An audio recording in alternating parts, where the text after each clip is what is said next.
సమర్పిస్తా ఉన్నాను.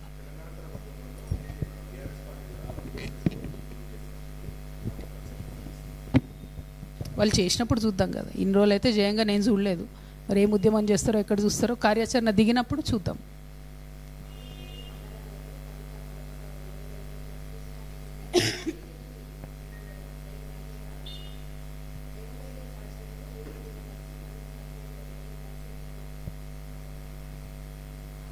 ఇంత important topic మాట్లాడితే ఏం మాట్లాడతారమ్మా మీరు? First thing. సెకండ్ థింగ్, ఈ మహేశ్వర్ రెడ్డి గారు అనే వ్యక్తి వారిని నేను ఇంతవరకు విమర్శించలేదు. అసలు నేను నిర్మలే ఓలే. ఇంకా ఏ జిల్లాకు పోతే అక్కడ ఉన్నటువంటి వాళ్ళ గురించి మేము డిస్కస్ చేస్తున్నాం. అసందర్భంగా మాట్లాడడం నాకు అలవాట్లేదు. ఒకటి, నేను ఒక వ్యక్తిని అంటే వీరికి ఎందుకు కోపం వస్తుందో నాకు అర్థమవుతలేదు. సో అది ఎక్కడో స్విచ్ చేస్తే ఎక్కడో లైట్ వెలుగుతుంది అన్నట్టు, నేను ఎవరినో విమర్శ చేస్తే ఏ లైట్ మహేశ్వర్ రెడ్డి అని వచ్చి నన్ను ఎందుకు విమర్శ చేస్తున్నా నాకు ఇంతవరకు అర్థమవుతలేదు అసలు, first of all. Second of all, ఆయన అన్నటువంటి దాంట్లో ఏదైనా వాస్తవం ఉంటే నేను ఈ పాటికే స్పందించేదాన్ని. అదంతా ఉట్టి ఫేక్ ప్రచారం కాబట్టి నేను లైట్ తీసుకున్నా.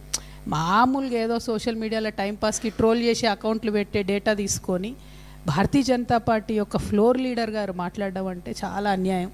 కనీసం అర్థం పర్థం దాని వెనుక ఏదైనా కొద్దిగా కొంచెమని ఏదైనా ఉండాలి. ఏం లేకుండా ఆయన ఇష్టం వచ్చినట్టు మాట్లాడితే నేను స్పందిస్తలేను. డెఫినెట్గా ఏమైనా స్పందించే అంశం ఉంటే స్పందిస్తా. అవుట్ రైట్గా నేను మళ్ళీ చెప్తున్నా, నా మీద ఏ ఆరోపణ వచ్చినా నేనే జవాబిచ్చుకుంటా.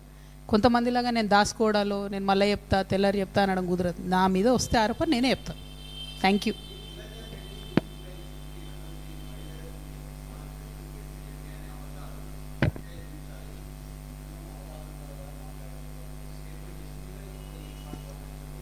ఇప్పుడు నేనేమంటున్నా, నిరంజన్ రెడ్డి గారు ఒక మంచి ఒరవడికి శ్రీకారం చుట్టారు. వారి మీద నేను ఒక అభియోగం చేసినా వారు బయటకు వచ్చి రిప్లై ఇచ్చారు. వారిలాగానే మిగతా పెద్దలు కూడా బయటకు వచ్చి రిప్లై ఇస్తే బాగుంటుంది. ఈ రాష్ట్రంలో ఒక మంచి ట్రెండ్ స్టార్ట్ అవుతుంది. First thing. Second thing, Niranjan Reddy uncle మీద నేను చెప్పిన వాటిలో నాకంటే ఎక్కువ మీ మీడియా మిత్రులు వేసినాయే వందలాది ప్రూఫ్స్ ఉన్నాయి. ఒకటి. రెండు, నేను మళ్ళీ మాట్లాడేటటువంటి సందర్భంలో వారిని నేను ఎక్కడ తప్పు చేసినా ఏది తప్పు అన్నది చెప్పలేదు. చెప్పేదానికి ఎప్పటికప్పుడు జవాబు చెప్తూనే ఉంటా.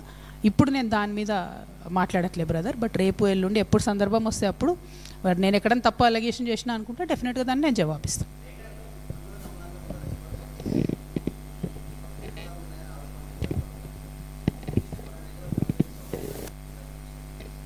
నాకు ఇచ్చుడు ఎందుకు, ఊరు ప్రజలకు ఇస్తే అయిపోతుంది, నాకేం అవసరం లేదు.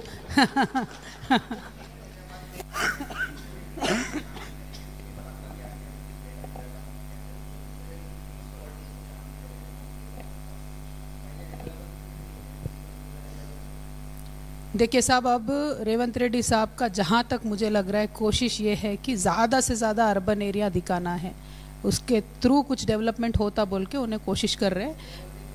नहीं साहब, वो सुनिए मैं क्या बोल रही हूँ. वो सेंट्रल गवर्नमेंट से कुछ फंड आता बोल के वो फंड को हड़पने के कोशिश में सारे जो सराउंडिंग म्यूनसिपालिटी से जीएचएमसी में मिलाने का कोशिश कर रहे हैं.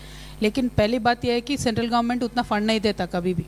अब उन्होंने आगे जाके धोखा खाएंगे, वो अलग बात है. दूसरी बात यह है, जो भी फंड सेंट्रल गवर्नमेंट से आ रहा, चाहे वो एससीज के लिए आ रहा, एसटीज के लिए आ रहा, there is heavy corruption in Revanth Reddy's government. वो कहीं नीचे लोगों में नहीं जा रहा है. अब जो जीएचएमसी में भी मिला रहे उससे लोगों को तो फ़ायदा